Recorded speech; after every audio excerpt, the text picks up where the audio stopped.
세상에는 두 가지 눈이 있습니다. 하나는 젊음의 눈, 다른 하나는 노년의 눈이죠. 젊음의 눈은 세상을 탐험하듯 봅니다. 반짝이는 모든 것에 설레는 거예요. 하지만 노년의 눈은 다릅니다. 세상을 통찰하듯 보죠. 보이는 것보다 보이지 않는 것을 보는 겁니다. 플라톤은 이렇게 말했어요. 보이는 세계는 그림자에 불과하다. 이 말은 단지 철학적 비유가 아니었습니다. 시간을 통과한 눈이 하는 말이었던 거죠. 젊은 시절엔 모든 것이 실체처럼 느껴지지만 나이가 들수록 그 실체가 얼마나 허망한 그림자인지를 깨닫게 됩니다. 노년의 지혜는 그래서 다릅니다. 삶의 진짜 빛이 어디서 오는지를 아는 눈을 가졌기 때문입니다. 플라톤의 철학은 이상, 즉 이데아를 중심으로 돌아갑니다. 그의 대표작 국가론에서 그는 철저하게 묻습니다. 무엇이 정의로운가? 어떤 사회가 진정한 행복을 주는가? 그는 이 질문을 단지 정치의 문제로 보지 않았어요. 인간의 영혼이 진리의 빛을 향해 올라가는 여정을 그렸던 겁니다. 젊은 시절의 플라톤은 열정적인 탐구자였습니다. 스승 소크라테스의 변론을 들으며 진리의 가치를 배웠고, 그가 부당하게 사형당하는 모습을 보며 세상의 불완전함을 절실히 깨달았습니다. 그 경험은 플라톤의 인생을 완전히 바꿔놓았어요. 그에게 세상은 보이는 것이 아니라 보여지는 방식이 문제였습니다. 따라서 그는 진짜 보는 눈을 찾기 시작했죠. 그 눈은 육안이 아니라 이성의 눈이었습니다. 국가론 속 플라톤은 이렇게 말합니다. 어떤 사람은 어둠 속에 갇혀 그림자를 진짜라고 믿지만 철학자는 그 어둠을 벗어나 태양의 빛을 본다. 젊음의 눈은 어둠 속에서 반짝이는 그림자에 끌리기 쉽습니다. 성공, 인정, 관계, 사랑, 소유. 이 모든 것이 빛처럼 보이지만 사실은 그림자일 뿐이죠. 반면 노년의 눈은 그 그림자가 어디에서 비춰지는지, 그 빛의 원천이 무엇인지를 보기 시작합니다. 플라톤에게 철학은 나이의 문제가 아니라 영혼의 성숙 과정이었습니다. 그는 이렇게 말했어요. 진정한 교육이란 이미 영혼 안에 있는 진리를 떠올리는 것이다. 젊을 땐 세상이 자신을 가르치는 줄 알지만 나이가 들면 비로소 스스로에게서 배운다는 걸 깨닫게 됩니다. 그때 우리는 비로소 철학자가 되는 거죠. 하지만 플라톤이 그린 이상국가는 단지 정치적 이상향이 아니었습니다. 그의 국가는 인간의 영혼 구조를 비유한 것이었어요. 이성이 통치하고 기계가 지지하며 욕망이 절제되는 상태. 이것이 정의로운 국가이자 조화로운 인간이었던 겁니다. 젊은 시절에는 욕망이 왕입니다. 무엇이든 해보고 싶고 느껴보고 싶죠. 그러나 노년이 되면 이성의 자리에 앉게 됩니다. 욕망을 다스리는 힘, 감정을 읽는 눈, 그리고 침묵의 지혜가 자라나는 거예요. 그것이 바로 플라톤이 말한 이상적 영혼의 질서입니다. 이 대목에서 우리는 묻게 됩니다. 그렇다면 젊음의 지혜와 노년의 지혜는 어떻게 다른가? 플라톤이라면 이렇게 대답할 거예요. 젊음의 지혜는 알을 향한 욕망에서 나오고 노년의 지혜는 모름을 인정하는 겸허에서 나온다. 젊을 때는 세상을 바꾸려 하지만 노년에는 자신을 다스릴 줄 압니다. 젊음은 외부를 향한 모험이라면 노년은 내면으로 향하는 여행이죠. 하나는 힘으로, 다른 하나는 품격으로 세상을 이해하는 겁니다. 플라톤의 대화편에는 이런 장면이 있습니다. 젊은 글라우콘이 정의를 논할 때 그는 흥분하며 말합니다. 정의로운 사람도 결국 손해를 보지 않습니까? 불의한 사람이 더 잘 살잖아요. 이에 플라톤은 스승 소크라테스의 입을 빌려 이렇게 답합니다. 그대는 아직 정의가 무엇인지 모른다. 정의는 손익의 문제가 아니라 영혼의 건강을 유지하는 일이다. 이 말이야말로 노년의 지혜를 가장 잘 표현한 구절입니다. 젊음은 결과를 보고 판단하지만 노년은 과정과 조화를 봅니다. 젊음은 승패를 계산하고 노년은 평화를 계산하는 거죠. 플라톤의 철학은 젊은이들에게 불편했습니다. 그는 이렇게 말하거든요. 다수의 욕망을 따르는 정치인은 진정한 지도자가 아니다. 욕망을 다스릴 수 있는 자만이 통치할 자격이 있다. 젊은 세대가 이 말을 들으면 현실 감각이 없다고 비웃을지도 모릅니다. 하지만 노년의 지혜는 알고 있죠.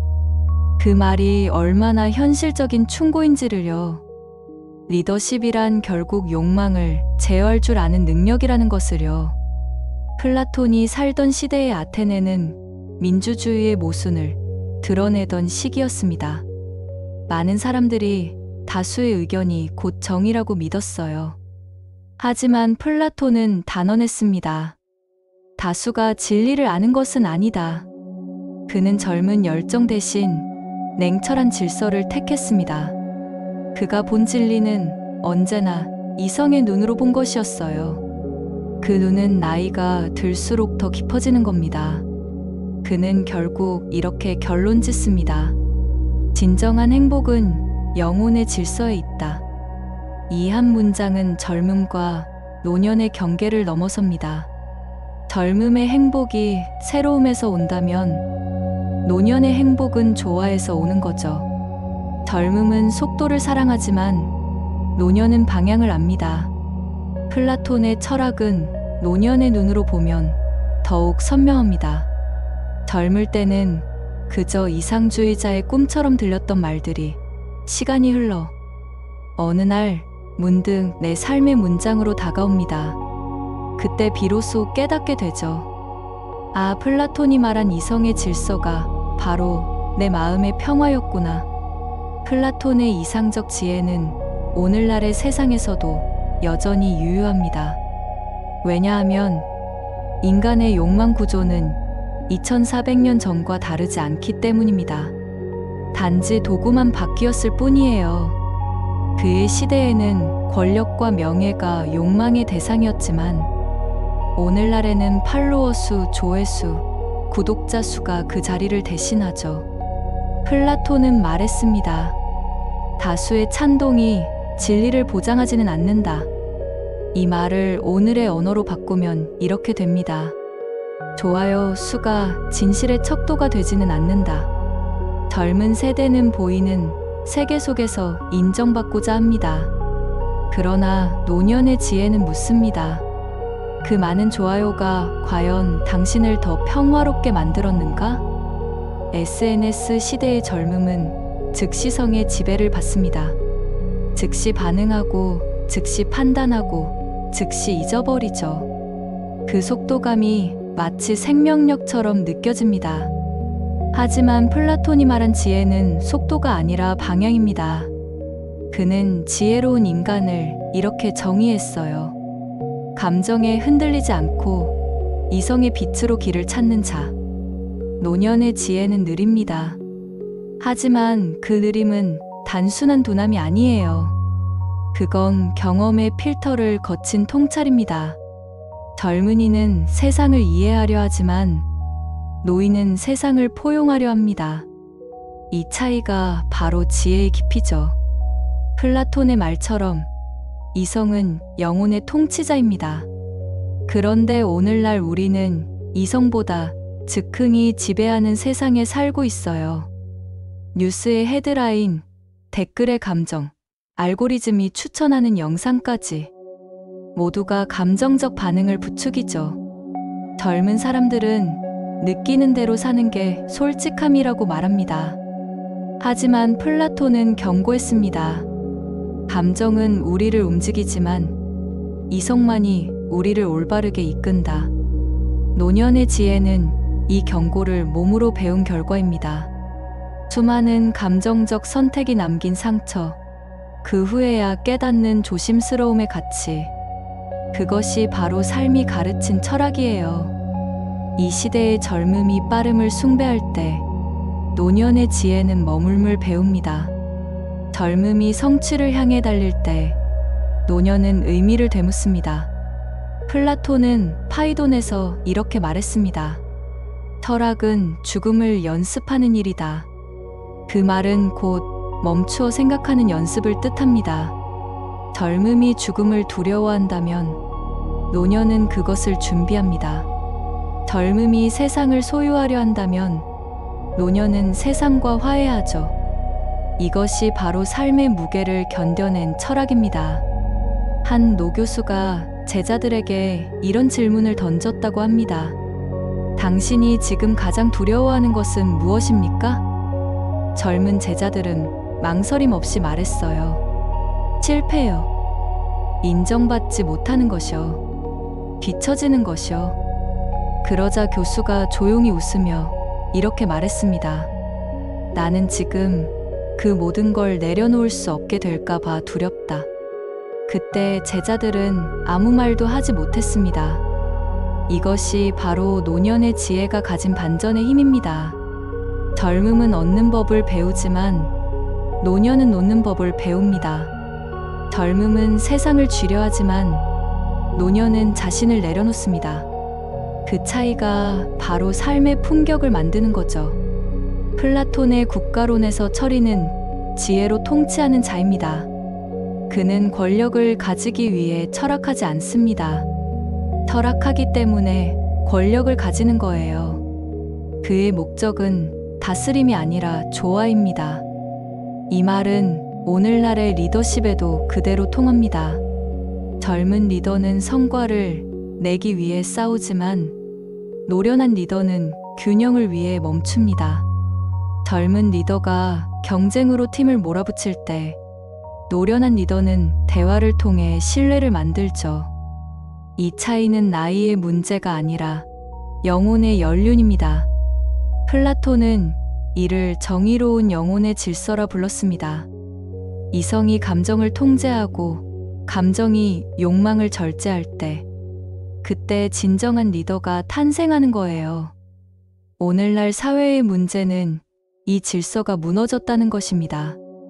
우리는 감정으로 판단하고 욕망으로 선택하며 이성은 늘 뒤늦은 변명의 도구가 됩니다. 플라톤은 이런 시대를 혼란의 민주정이라 불렀습니다.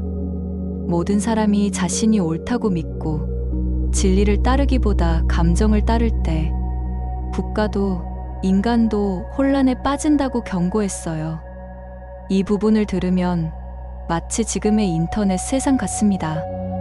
노년의 지혜는 그 혼란 속에서도 방향을 잃지 않습니다. 그들은 알고 있죠. 모든 유행은 지나가지만 진리는 늘 남는다는 것을요. 이성은 유행하지 않기 때문입니다. 한 노신학자가 이런 말을 남겼습니다.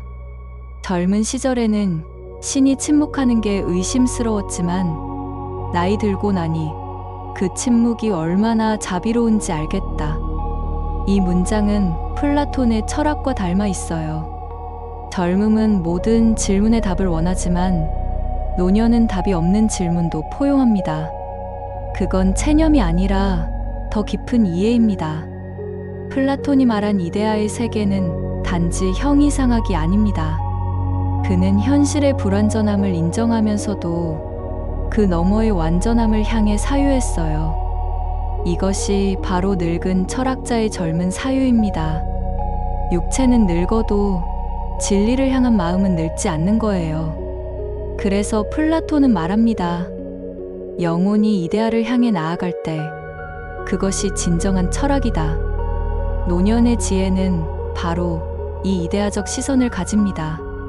보이는 것에 매이지 않고 보이지 않는 가치, 사랑, 절제, 조화, 선함, 이런 것들을 바라보는 거죠. 그는 인생의 끝을 바라보며 오히려 진리의 시작을 봅니다. 젊음이 묻습니다. 왜 그렇게 느리세요? 노년은 미소 지으며 대답합니다. 느리게 가야 길을 잃지 않거든. 플라톤은 아마도 그 대화를 듣고 이렇게 말했을 거예요. 느림은 단순한 속도가 아니라 올바른 방향의 다른 이름이다. 노년의 지혜는 느림 속의 깃든 명상입니다. 그 느림이 인간을 철학자로 만드는 거죠. 이제 우리는 플라톤의 사상을 통해 노년의 지혜가 단순히 경험의 산물이 아니라 삶의 질서와 영혼의 균형임을 이해하게 됩니다. 그는 젊음의 열정과 노년의 통찰이 하나의 완전한 원을 이루는 것이 인간의 이상적 상태라 믿었습니다. 어느 날 한 노인이 손자에게 말했습니다. 인생은 긴 강과 같다. 젊을 때는 흐름이 빠르지만 나이가 들면 강이 넓어지지. 손자가 물었어요. 강이 넓어지면 더 멀리 가나요? 노인은 미소 지으며 대답했습니다. 아니, 더 많은 것을 담을 수 있지. 이 짧은 대화는 플라톤의 철학을 닮았습니다. 젊음은 속도로 세상을 이해하지만 노년은 용량으로 세상을 이해합니다. 더 많은 것을 담을 수 있는 마음, 그것이 노년의 지혜예요. 플라톤의 이상적 인간은 단순히 똑똑한 사람이 아닙니다.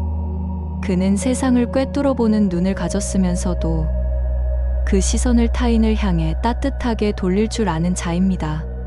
그에게 진짜 철학자는 자신을 다스릴 줄 아는 사람이에요. 그렇다면 우리 시대의 철학자는 누구일까요? 많은 정보를 알고 있는 사람일까요? 아니면 스스로를 성찰할 줄 아는 사람일까요? 플라톤은 단호히 말합니다. 지혜란 많이 아는 것이 아니라 무엇이 중요한지를 아는 것이다. 이 한 문장은 노년의 지혜를 압축합니다. 많이 본 사람은 많지만 깊이 본 사람은 드뭅니다. 노년의 눈은 깊어요. 그 깊이 속에는 수많은 실패, 상처, 후회, 그리고 용서가 쌓여 있습니다. 그 모든 감정의 무게가 통찰로 변한 거죠. 요즘 우리는 배움을 너무 빨리 소비합니다. 3분 만에 이해하는 플라톤 같은 제목의 영상이 넘쳐나죠. 하지만 플라톤의 사상은 3분 만에 이해할 수 있는 것이 아닙니다. 그는 생각하는 훈련을 평생의 과제로 보았어요. 생각은 단순히 정보를 머리에 넣는 일이 아니라 마음의 방향을 바로잡는 일입니다. 노년의 지혜는 바로 이 생각의 깊이를 회복합니다. 젊을 때는 외부의 기준으로 자신을 평가하지만 나이가 들면 스스로에게 묻습니다. 나는 지금 제대로 살고 있는가?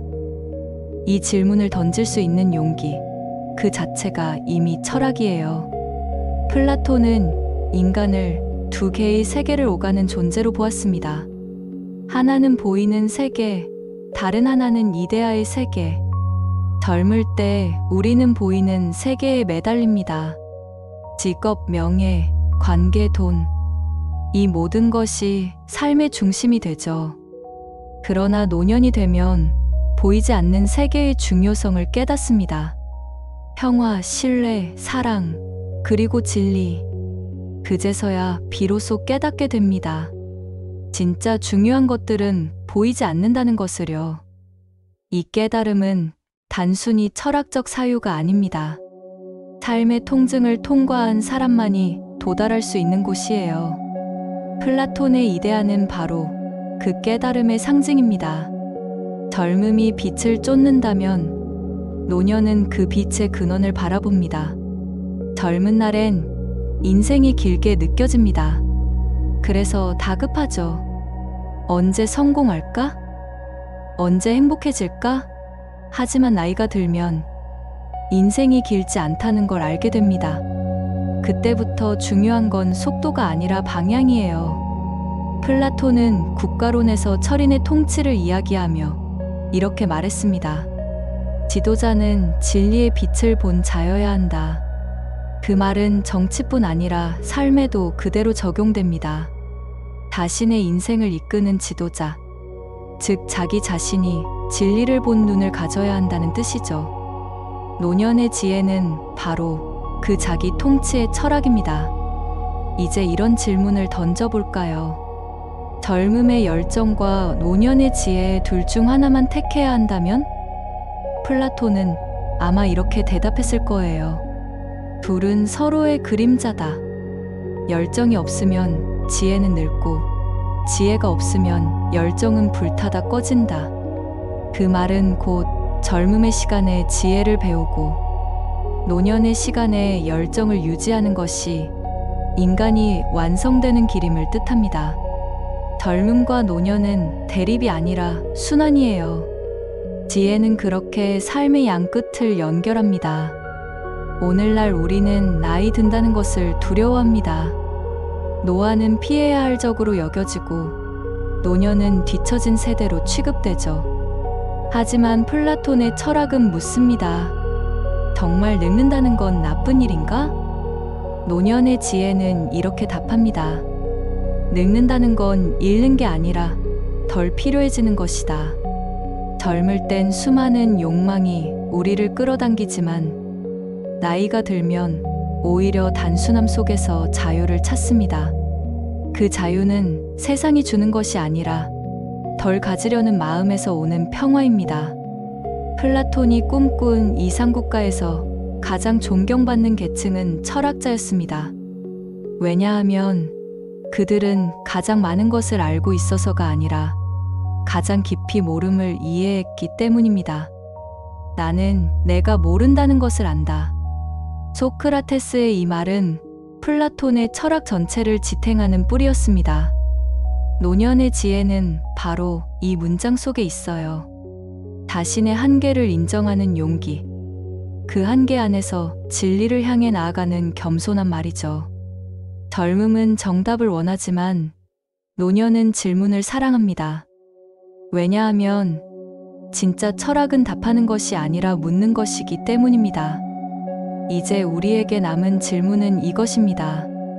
오늘 우리는 어떤 눈으로 세상을 보고 있는가?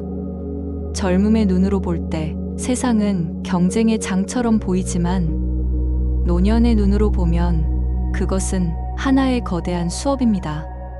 모든 사건, 모든 관계, 모든 만남이 나를 더 깊은 깨달음으로 이끄는 교재가 되는 거예요. 그것을 알아차릴 때 삶은 고통이 아니라 배움의 여정으로 바뀝니다. 그리고 그 여정을 끝까지 걸어가는 자만이 플라톤이 말한 이상적 인간에 다가갑니다. 이제 마지막으로 플라톤의 목소리를 빌려 이렇게 말하고 싶습니다. 지혜는 나이의 결과가 아니라 성찰의 결과이다. 젊음 속에도 지혜는 자랄 수 있고 노년 속에도 열정은 다시 피어날 수 있습니다. 중요한 건 어떤 속도로 살았는가가 아니라 어떤 깊이로 바라봤는가입니다. 오늘 하루 잠시 멈춰 생각해 보시죠. 당신은 지금 어떤 눈으로 세상을 보고 있나요? 젊음의 눈으로 보고 계신가요? 아니면 플라톤이 말한 노년의 눈으로 보고 계신가요? 오늘 당신이 플라톤이라면 이 세상을 어떻게 바라볼까요?